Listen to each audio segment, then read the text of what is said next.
तर लावून घेतला बघा सोफा. खुशा चांगलं लागलं का? ऐ टेबल चांगला बसला का? चांगलाय एक नंबर बसला ना? ही देवघर ठेवू आपण, त्याचं काय अडचण नाही. ही बघा ही कसं बसलं तिकडं कोपऱ्यात. असं 2 खुर्च्या आणि ही हा चांगलं बसलं ना. तिथं काचाचं टेबल ठेवून टाकायचं कोपऱ्यामध्ये, त्याच्यावर एक कुंडी बिंडी ठेवायची चांगली.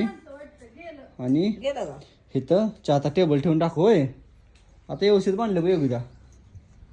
हो हो ह्या इथं कोपऱ्यात एक काचाचं टेबल बसवायचं आहे, त्याचं जाट होतंय बरोबर डेकोरेशनचं. हा आणि इथं चहाचा टिपॉय बसते बरोबर. मी असंच म्हणलं होते की असं ना चांगलं जजमेंट लागत नव्हतं. नाही पण नाही माझं काय ऐकूच वाटत नाही का नाही. मग तो असं नव्हतं म्हणजे चांगलं. असंच होतं का ना त्या पहिल्यांदा मांडलेलं कसं तिथं झाड ठेवायचं म्हणलं कोपऱ्यात असंच होतं सुरुवातीला. असंच होतं काय माझ्या लक्षात नाही. एक मोठी आणि त्याच्यात झाड एक मोठं ठेवायचं. चालतंय की सुमडीत कुंबडीत असं बघू नको बघते.